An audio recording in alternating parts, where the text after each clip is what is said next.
It's Lucy Lich, and this is Tiny House Conversations.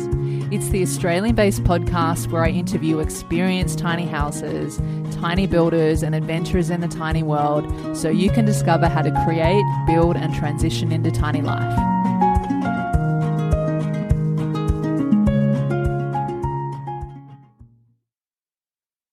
Hey, it's Lucy, back with another episode of Tiny House Conversations. Today is a solo cast, so you're just getting me, and I'll be talking about what I do differently with my tiny house build. Now, if you've gone through the process of designing your own tiny house, having it built, whether you're building it yourself or you've had a builder do it for you, I feel like the design process could literally take a really long time, because I know for me, from my experience, the process was probably a few months, and I feel like something's changed over that time. So things that I had chosen initially at the beginning, and then by the time the build started, I maybe had different needs, or I felt differently about certain things and that type of stuff. However, I feel like you have to kind of just live in the moment. Like, what do I need right now? There are always going to be things that you wish you did differently. There are things you're going to wish you'd be able to change or shift or modify slightly or add or take away, especially if you take some time to live in your tiny house and then you realize, okay, this might have been a better option, or this works better than this doesn't work. So there's not a huge exhaustive list of things that I do differently, but there are a few things that I noticed pretty quickly, as well as even before the build was finished, as well as now living in my tiny for the last couple of months. So the first thing I'll start with is the cladding. I love my cladding. I love the color bond with the mangrove color, which is kind of like an olive green. I wouldn't do anything differently with that. I just really love how for me, it's got this nature type feel. It blends in with the trees that I'm parked around, and it's one of my favorite colors, if not my favorite color. I've also got cedar timber, which is on the side of the tiny house as a feature.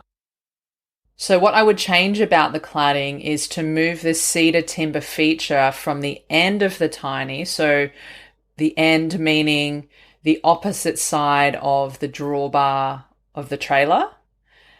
I would move it to the side of the tiny, so where my entrance door is, where my lounge room and kitchen windows are, and have it as a feature like that. Couple of reasons for that. One, I actually think it looks really beautiful, and not that it doesn't already now, but two, the way that my tiny has been situated to park in my parking space, unless I walk around to the side of the house, which sometimes I do, but it's not all the time, and it's not something that I see all the time, I won't always see that timber feature. Whereas if it was at the front where I'm walking through the entrance door, I'm always out the front. Like, that's where my deck is as well. So I would have been able to have that beautiful cedar in my view more often. I'm still happy with how it is, but yeah, now kind of in hindsight, having parked the tiny house, having lived in it, that's what I would do differently with the cladding. And then let's move to the loft bedroom. So there's a few things I would do differently here, and what I noticed. Number one is with the loft landing that I have. So because I wanted to be able to stand up in my bedroom and not crouch down or crawl or whatever all the time, especially over the long term if I'm going to be living here for a while, I wanted to be able to fully stand up. I'm not sure what happened in translation of designing and building, but the ceiling height is still slightly shorter than I would have liked. So I can stand up, but I can't stand up fully properly without slouching and kind of, curling my head down and my shoulders. It would have been good to have it maybe 10 or 20 centimeters more headspace. That's something that I feel like it got lost in translation or something in the design, but that's fine. I still make it work and it's all good. But that's something, if I could go back and do it again, that I would have been more clear about, been more adamant about, and made sure that it was exactly as I needed it for my own height. And then with the floor space for my bedroom and my bed, so I've got a queen size bed from Natural Bedding Co. And the floor space is literally just big enough for the bed and maybe a bit extra, like where the landing is, as well as maybe having a bedside table. I've got a couple of plants and crystals and stuff around next to my bed at the moment. But the floor space and then the timber handrail, which is like protective of me not falling over the edge and landing on the floor in the kitchen. There's not much space around all sides of my bed, so that when I'm needing to make my bed, I mean, I've got the knack of it now and it's pretty easy now. And it took a bit getting used to, but I can't actually walk around all sides of my bed. And so I'd love to be able to modify that if I went back and did things differently. But I guess it's just something I didn't think about during the design process. And even though, we had a 3D render and all of that stuff, and I could see how everything was laid out, it just wasn't something that crossed my mind until I moved in, and I'm like, oh yeah, it would be great to have some extra space so I can actually move around my bed and be able to make it a lot easier. But still, it's fine, and I make do, and it's not a big issue at all, but just a little feature that I would make an adjustment to. The other thing I would do is, so I've got two lofts. I've got my sleeping loft, and then I've got my storage loft, slash if I ever wanted to maybe put a single bed or something up there, I probably could. I've also got loft stairs to my bedroom, and then to the storage loft I have a ladder made out of timber. It's really beautiful actually. And I'm in two minds about this, because once we kind of signed off everything and the build happened and it was, kind of too late to change things, I then ended up seeing all these different designs of joining the two different lofts with like a galley or a walkway type thing, so that it was a little bit safer, I suppose, didn't have to climb up a ladder or have stairs that were too steep or whatever that might be. And I guess in my 6 meter tiny home, which is a little bit smaller than I think what a lot of people have, which is typically 7.2, maybe 8 meters, and some people are a bit bigger than that too. But that it might not have necessarily made practical sense to do that, to have like this, there's not as much space for that. But I will get towards the end, I am going to talk about the size of my tiny home that I probably would do differently. But that relates to this, what I'm talking about now.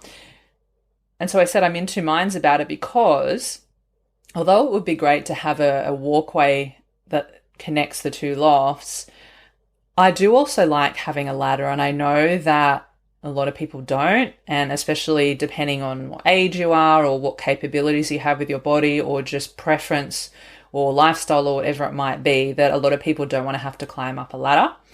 Or even climb up into a loft and have a loft at all. So I'm in two minds about it, because I'm very much into functional fitness, and getting as much incidental movement in my day. So not just doing the 1 hour of exercise that we get told to do, but then, we're sedentary for the rest of the day. And so for me, having that ladder actually allows me to use or do that primal movement of climbing, which is something I think humans would have had to do for a really long time, and we're designed to, whether it's climbing, crawling, pushing, pulling, squatting, walking, all sorts of things like that. That actually having a ladder in my tiny home allows me to do that movement that I would miss out on and wouldn't get that incidental movement in my day, which is ultimately a good thing, because the more that we're moving, we're designed to move. We're not designed to just sit down all the time and have everything be so convenient. If you've been listening to the podcast for a while, you know that I do go to great lengths for my health, and I'll do the things that take a bit more effort and are less convenient, but that's the trade-off that I think about. And so this is something that probably a lot of people don't even consider. They're, like, oh, I just don't want to climb. And that's fine. Some people can't literally physically do that, or whatever their situation might be. Others might just be like, I can't be bothered. But for me, I'm like, no, it actually makes my body work more, and it's giving me this natural movement that I would be missing out on otherwise. And then if you think about how that compounds over time, I'm continually lacking this movement that my body's designed for. So anyway, that's my kind of being in two minds about that. So yeah, I am happy that I have a ladder, but I wouldn't mind having that galley walkway too. I don't know, maybe there's a way to have both. continuing with the loft, so the loft stairs. So I ended up adding a timber handrail right by the stairs so that it would be safer and easier to just get down the stairs if I needed to, or if maybe my mum came and slept over and decided to sleep in the loft, that it was just safer if she wanted to walk down the stairs and there was a handrail there. And I'm really glad that I did do it, because what it also allows me to do, and this kind of just relates to what I was talking about with the functional movement and climbing the ladder, I can pull myself across from the stairs to the ladder with that handrail really easily and safely, rather than having nothing there at all, and vice versa, pulling myself over from the stairs to the ladder to climb up it with that handrail. But what I have found is with the stairs that they can be a little bit steep. Like for me, it's fine, but I have seen in other tiny house designs, I think it was Big Life Tiny Home, Chris and Bry, their rises are not as high as mine. They've got actually a little bit lower rises, so they're a little bit more like regular steps, whereas I think a lot of tiny house loft steps can be quite high. And so I feel like if I thought of that during the design process, which I didn't, it's funny how like after things are set in stone and signed off, and then all these other different ideas and inspiration comes in, and it's kind of like, I got to go with what's locked in for now. But I think if I could do that and go back, I'd probably make the rises a little bit lower so that it would be like more regular steps and not too steep. But having that extra handrail, I think, helps with that anyway. Like it actually works really well. So that's just a small thing. Now, moving on to my composting toilet. So if you've listened to other episodes before, you'll know that I've talked about choosing between a self-contained composting toilet or a split system. And I had Anthony Smith from Waterwally on the show in episode number 15, or talking all about composting toilets and grey water systems. I'll put a link in the show notes at tinyhouseconversations.com. If you haven't heard that, it's a good one. I consulted with him a lot over the course of my tiny journey of deciding what option is best for me and what I ended up wanting to go with. And because at the time of designing that my parking space was a bit up in the air, like I had a space and then it became not the right fit and then I had to find somewhere else, it ended up being that because I was up in the air and it just wasn't clear, and I didn't know if I was going to maybe have to go to a caravan park for a short time until I found somewhere more long-term and somewhere more suitable, that a self-contained composting toilet would have been a better option for me in that context, but that a split system is ultimately probably better if you definitely have somewhere long-term to park, because not only does it have bigger capacity, you don't have to do anything with emptying it.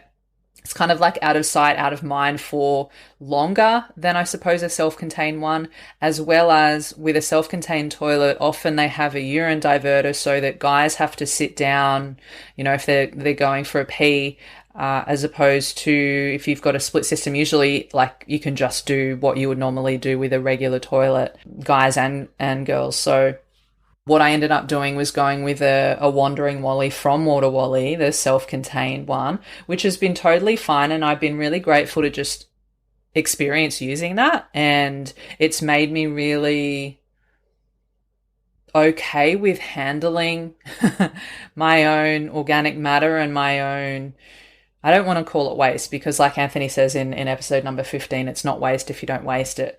But yeah, just really being even more comfortable with that kind of stuff. And I think I was fine before, and I was just like, I want to be responsible for what I'm putting back into the earth. And so, yeah, that's been fine.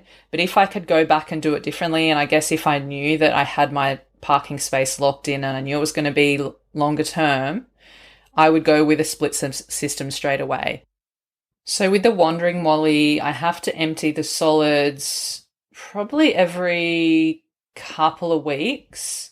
I would say I could probably go a bit longer, but I've just made it a bit more of a regular thing. I've also set up a wheelie bin, compost bin, which I'm creating compost with, and it's been a really interesting process just learning how to do all this kind of stuff. If I had a split system, because there ends up being a large chamber below the floor, and a bigger capacity, as I mentioned, than a self-contained toilet, it means that I wouldn't have to think about changing it every couple of weeks. It might be, I mean, me as one person, it could be a couple months. I guess it really depends. And I'm going to keep using the Wandering Wally for a while, and I guess just see what happens. I have spent a lot of money on my tiny house and setting it up and everything. So I think when I feel like I'm in a place of, okay, I got a bit of extra money here that I want to direct towards a split system, I'll probably do that.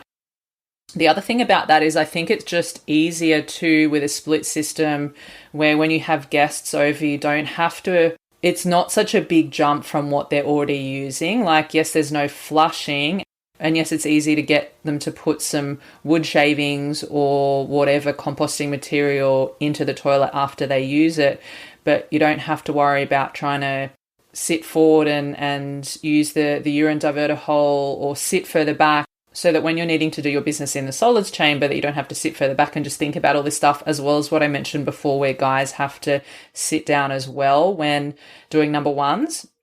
So with a split system, typically you just use it like a normal toilet, and then you just put the composting material in afterwards and close the lid. And it hasn't been a big deal. Like, I've had a few visitors and I've got a little sign up, and I usually give them a run through before, for that purpose too. It'd be kind of nice for it to be, I guess, a bit more comfortable for people. Not that it's uncomfortable, but I guess it's just a different way that they're learning, and everyone's been fine so far. And yeah, but that's just another thing to consider. So storage, I feel like I would include more storage. I think one of the places where I did miss out on a bit of storage is in the lounge space. Initially, when we were going through the design process, I asked about getting a storage sofa bed, which would have been built by the Designer Eco team. But when I was having to consider getting my budget down on the build and shaving things off and saying, okay, do I really need this, and how can I decrease the amount that I'm spending during the build, that was one of the things that was like, okay, it's quite a big cost, and maybe I could save a fair bit of money, maybe even half the price, if I just went with like another kind of sofa bed, which I still haven't got because it's not a urgent priority at the moment. But it means that because I've chosen to go that way of eventually getting some kind of sofa bed, an organic sofa bed that I've had my own for a while, I have missed out on the extra storage there. So I suppose the lounge space isn't as functional as it could be in terms of having like that extra storage and that multi-purpose functionality with the sofa bed. And speaking of storage and lofts, so the storage loft that I don't have heaps and heaps of stuff that I'm storing up there, but what I would do differently is, again, I didn't think about this during the design process, I would have maybe got them to put either some kind of panel or a timber board or something across the whole length of the loft, just so that what I'm storing up there is not in plain sight, so that it's covered and you can't see all of it. Because what I found I've had to do, I mean, I've got some plants up there and I've got a few storage boxes that have nice green nature viney leaf designs and some cushions and stuff, and that's fine. But I think if I could go and do it again, I probably would have got them to build something across so that, yeah, I can't see what's up there. Although, I feel like what I've ended up doing is you can't really see all the stuff I've stored behind there, but I just think it might have been a bit tidier or cleaner. Having said that though, the way that I've placed the storage boxes that I've used with the green and the nature and the vines and the leaves and all of that do look quite nice. But yeah, I guess it's just something that I thought of, and I was like, oh, it probably would have been nice to have something that covers what's being stored up there. And then that leads me to the kitchen bench, which is initially I had in mind that it was doubling as a kitchen bench to chop food and prepare food on, my office working from home space, so working on my computer, as well as a dining space. And now that I've been living here, the main thing I really use it for is sometimes working on the desk with my computer. I never eat my dinner there. Normally I would eat sitting in my lounge space on my beanbag, or now that I've got a deck, I'll sit outside on the deck if it's a nice day, which it is at the moment usually, although today it's been raining a lot, and we'll get to that in a moment because there's something I do differently with my deck already. So with the kitchen bench, yeah, like I'm not kind of sitting at it and eating my dinner or my meals or anything. And when I use it for my laptop, I'm not sitting at it, I'm standing at it. I have a kind of standing desk type of setup. And then sometimes when I'm working on the laptop and I feel like sitting down, I'll just sit on my loft stairs and put my computer there. And so the space underneath the bench, because I've needed a bit more storage space, or just there are some things that would be nice to keep more accessible rather than being up in the storage loft all the time. I probably would try and put some kind of screen or some kind of timber board across the underneath the bench so that you can't see what's stored under there too, because I'm finding that I don't need that space to, like if I was going to put a chair at the kitchen bench and then sit down, then yeah, okay, my legs would go underneath, but I don't need that anymore. And so I found that, yeah, it would be nice to be able to not have what I've stored underneath there visible. And I'm not storing heaps of stuff, and I'm trying to make sure that it's neat and not untidy. But yeah, again, it's just I guess a visual thing. It would just be nice to kind of have it out of sight. And yeah, again, not a big deal though, but it's interesting what you learn and realize when you live in something for a while and you realize the way that you use the space and see what's actually more practical or what just feels better and works better. And so that was one of those things where I'm like, actually, I could use that space of storage and it would be nice to cover it up. Moving on to the walls. Now, I initially wanted to just go with white walls. I just wanted it to be clean and bright and neutral. And then I still love it, don't get me wrong, because with white, pretty much anything goes with white. However, now I'm kind of thinking maybe I should have gone with something a bit different, just do something a bit different, because often, all the different tiny homes, they're always white walls. All the homes, most of the homes I've ever lived in, if not all of them, have always been white walls.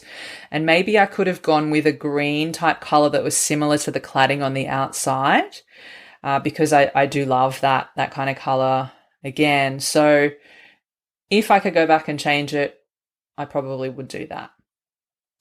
Now, the sink. So because we've got limited space in a tiny home, often you'll only see one sink in a tiny home. And because I've got a 6-meter tiny home, a bit smaller than usual, there's definitely limited space, even though I've got an extended bench top, which is, as I mentioned just before, workspace, kitchen, bench top for preparing food sometimes, but often I actually mostly use the timber sink insert that doubles as like a cutting board to prepare food on. What I found I had to do is, like when you've got a sink and then you want to have your drying rack for all your plates and cutlery and stuff for when you wash them to dry in, that there wasn't a space for that. And I didn't want to put the rack on top of the beautiful mountain ash timber bench top directly so that then the water would just be on, fall onto the timber all the time every time I washed and when it was, all the stuff was sitting there to dry. So what I found was just at an op shop, just a stainless steel silver tray that was a pretty good size to sit underneath the dishwashing drying rack.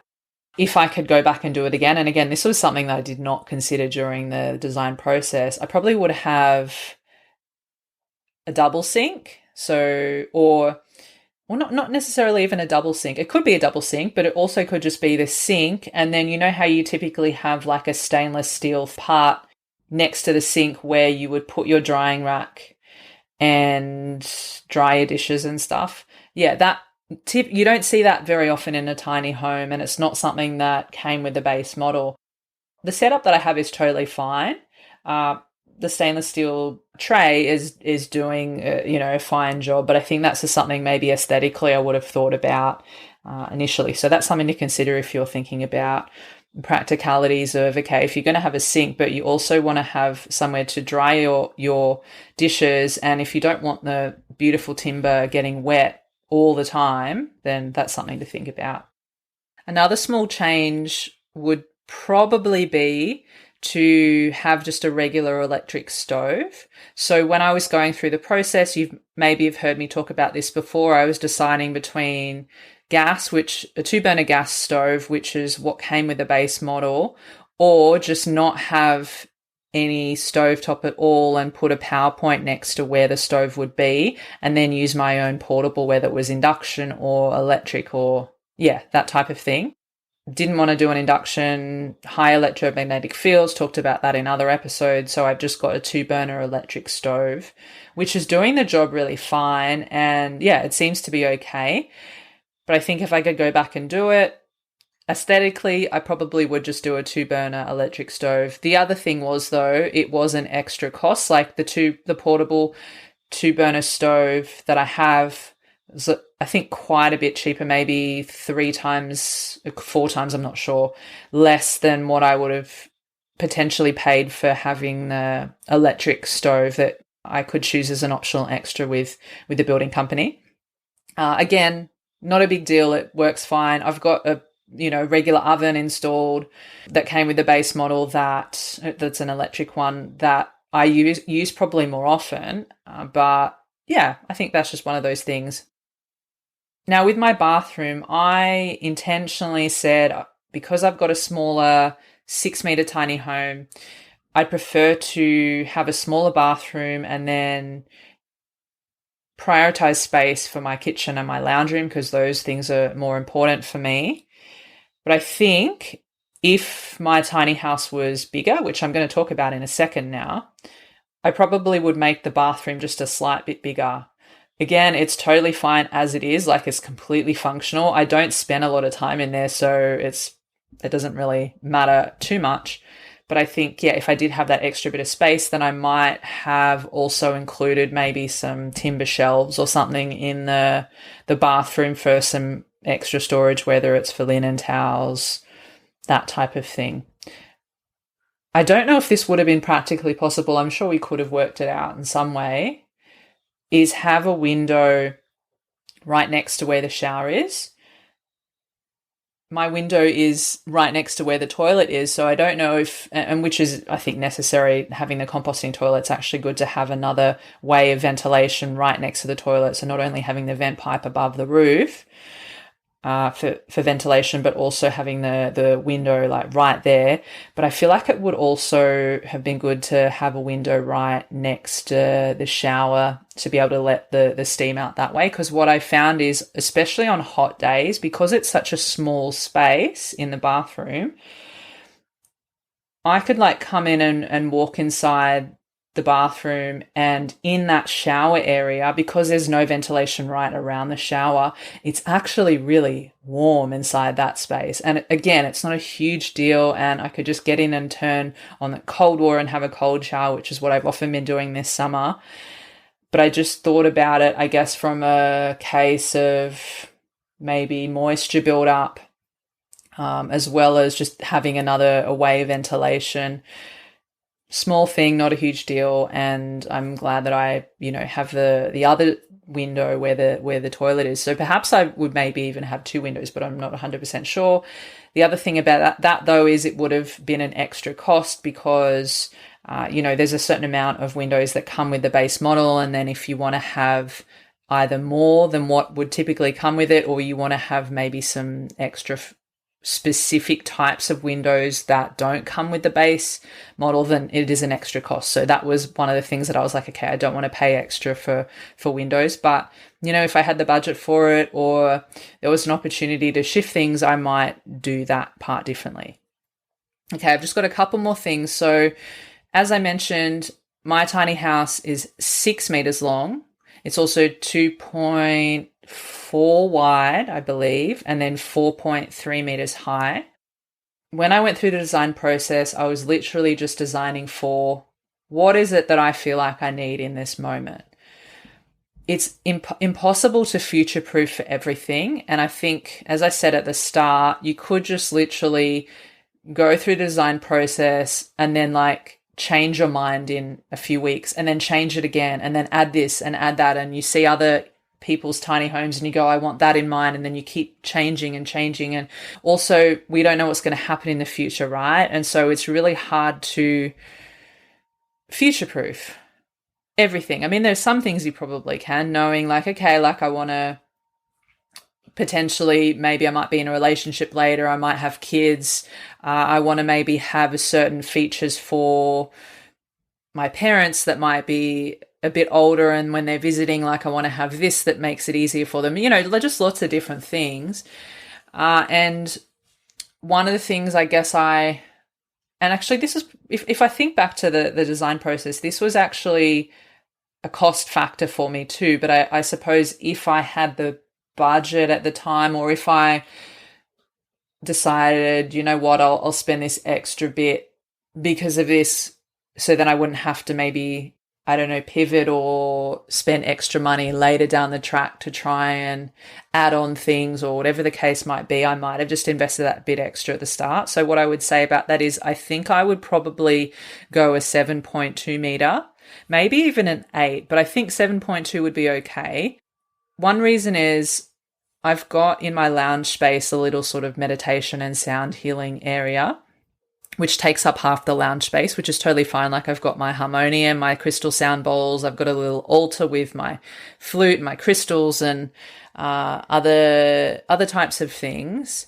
And I feel like I would actually like a bit more space to be able to have all that stuff, as well as have like the lounge space. Because when I do end up getting a sofa bed, whenever that ends up being, I am going to have to shift all of that, and there's going to be less space for that kind of thing. And I might even need to rethink all of that, really, or especially if someone's going to be sleeping over and then I'm having to pull out the lounge, the sofa bed, and then there's not going to be space for any of that stuff at all. So that's one thing where I'm like, I kind of wish I would have thought about that before. The other thing is, I mentioned it would be nice because then I could have like a slightly bigger bathroom. And then the other thing I thought about was, like it's just me living here right now, but maybe it would have been nicer to just get that little bit extra, like a 7.2 model, bit more storage, so that, if I decided that I wanted to be living here with someone else, that there would be space for that. Because at the moment, I don't feel like there would be space for an extra person if that was the case. I mean, the deck makes it a lot easier, but I think in terms of like storage and all of that, it just might be, I guess not as comfortable. And I do know couples living in 6-meter tiny homes, and it works for them just fine. And I guess it depends on the layout of the home and the functionality and how things are set up, and then how much stuff each person has. I don't have a whole heap of stuff, but I guess I fill all the spaces mostly that I have. So that's just something that I thought of. I was like, actually, probably would have been just nicer to get the 7.2. And then I think also just like when I have people visiting, just having that extra bit of space is nice to have. And I mean, the deck now has made it, my deck is 2.7 meters wide. So that increases the space quite a lot. Would be nice to maybe just have a bit more space. And then the other side to that is if I would have invested a bit extra, so say I was going to go for the 7.2 model, that might have been an extra 10 grand or something like that. Don't quote me on that. I don't know if that's exactly right, but let's just say it was that. That price has now gone up because the cost of tiny houses continues to go up year after year, even in the space of many months, just because of many factors, whether it's inflation, building materials, the prices are a lot higher, the supply and demand, and whatever's happening in the industry to push the prices up of everything. Obviously, the cost of wages and all of that. And so I was like, it would have been cool to invest that, let's just say that extra 10 grand. And I know I would have been able to figure that out at the time, but I just guess I was trying to not spend heaps of money in certain areas if I could help it. And in hindsight, it's interesting. But if I was to go for the same 7.2 model now, that price has already gone up, right? So something to consider. And then the last thing I will mention is, if you've been following me on my social media pages, especially on Instagram, you'll see that I recently had a deck built, which I absolutely love. The decking boards are mahogany and black butt. I've also got like the pine stairs and I've got pine railings and the roof is ColourBond. And I'm really happy with it. But what we were kind of going back and forth about, I was going back and forth about with the builder about the best way to do it was, and I was getting a lot of different inspiration from other tiny houses of the height to do the deck and what would be the best option for me. And because I have an absolutely amazing view of where my tiny is parked, especially through my loft window and then my kitchen window and my lounge windows, when I was thinking about the deck and talking to the guy initially, I was like, I have this really great view and I don't want to obstruct the view from my loft bedroom window. And so what that meant was that we needed to put the roof and make the deck higher than usual. So the roof of the deck is slightly taller than the roof of the tiny house. And so that allowed for the view not to be obstructed.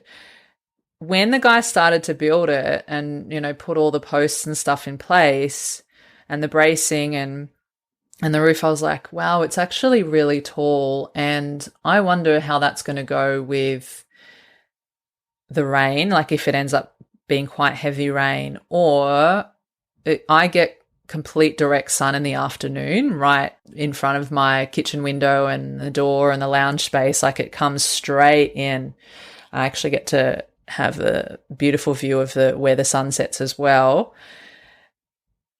And so it can get quite hot in my tiny. And I thought, wow, I wonder if that roof is going to be too high that it's not protecting against that enough, because I don't have curtains or blinds or anything on my tiny either. That's another thing for another time because it's not super urgent. And interestingly enough, I said before that today, at the time of recording this episode, it actually rained really heavily, and last night too. And everything on my deck got wet. Like the whole deck got wet, right? So I've got like an outdoor, like a double lounge beanbag type thing. I've got a camping chair and then I've got a box, like a box for box jumping, a functional movement. And all of it just got wet. And I was like, damn it. I had a feeling that would happen. And so what I would do differently, and I'm talking to the deck guy because he's amazing and he did such a great job. He worked really hard. He went over and above with his care and his service, and just a really lovely guy. And we talked about anyway when the project was finished that, if there's any other things that I wanted to add to the deck once I lived with it for a while and saw like what was working, what wasn't, what was necessary and what wasn't. Though, yeah, we would make some changes or add some things. And when it rained, because today is the first time it like rained quite a bit. I think the other times it's rained, it hasn't been that much, so it was never a problem. But like the whole deck got wet, and I everything's wet out there, and so I'm like, okay, that's not what I wanted. And yes, it didn't get as wet as it would have if there was no roof. But if I could do it again, I would forget the view from my bedroom window. I realized that I actually don't spend a lot of time looking out my window at that view. Like I might when I roll over in the morning when I wake up, but I don't typically stay there that long. And maybe, in the evening as well for a really short time. But actually most of the time when I spend looking out my window is if I'm at my kitchen bench or in the lounge room, right? And then, I can actually sit out on the deck and get that view even better. And I was like, why was I worried about the view rather than the functionality of making sure that the deck didn't get wet if the rain was heavy, and even protecting even more from the sun? Because those were considerations. Like we did talk about it. I said, I wonder, like I did say to the guy, like, I don't know if it's going to be too high and it's going to protect from the rain and the sun. And we kind of just went back and forth. And then I was like, oh, let's just do it as you recommended, for the purpose of not obstructing the view. But now I'm like, stuff the view.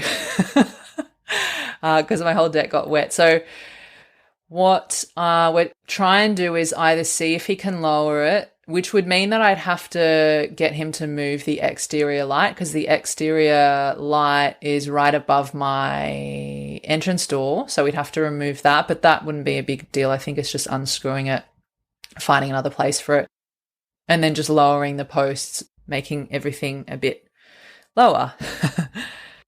And then that would help it, I think, feel a little bit more contained and obviously more protected from the weather. And I also think it would take care of the issue with the sun coming directly into my kitchen and lounge room space, which the way the roof is now, even though it's quite high, it actually has protected that, and it's made it cooler at certain times of the afternoon. But when the sun comes all the way around sort of the late afternoon, it still definitely gets in, like maybe 4 or 5 o'clock.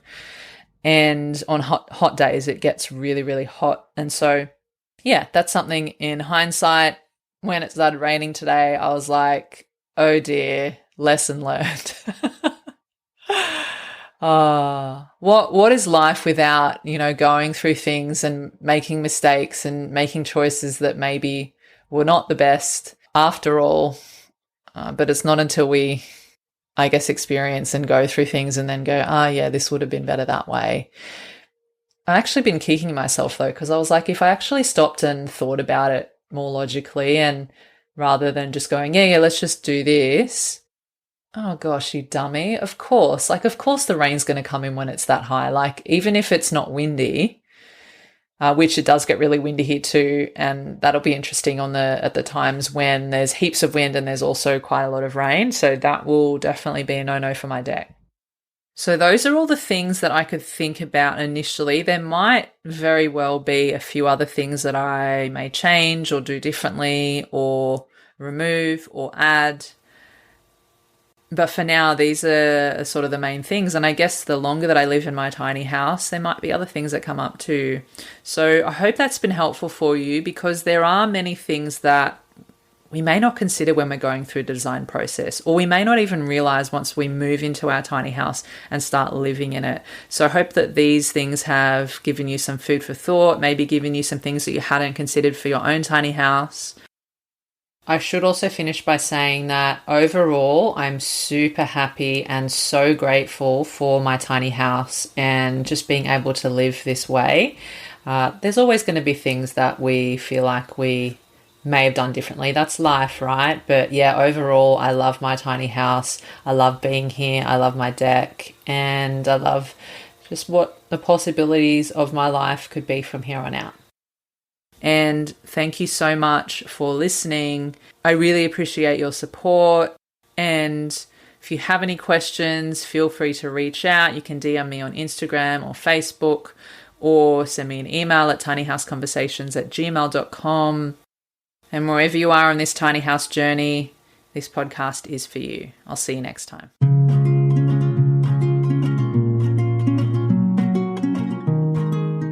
Thanks again for listening. And if you enjoyed the conversation today, you found it valuable, and you want to support the podcast, the best way you can do that is to share the love. That way I can keep bringing you more tiny house conversations to help you on your own tiny journey. So here are 3 ways that you can support the podcast. Number 1, if you have a friend or family member that you feel would benefit from hearing these conversations, feel free to share it with them, email them, text them, send them a telegram, do whatever you need to do to share it with them. Number 2, if you hit the subscribe button, you'll know exactly when the next episode is live. And number 3, if you head on over to Apple Podcasts or wherever you're listening to podcasts and leave a 5-star rating and review. Thank you so much in advance. I appreciate you, and I'll see you in the next episode.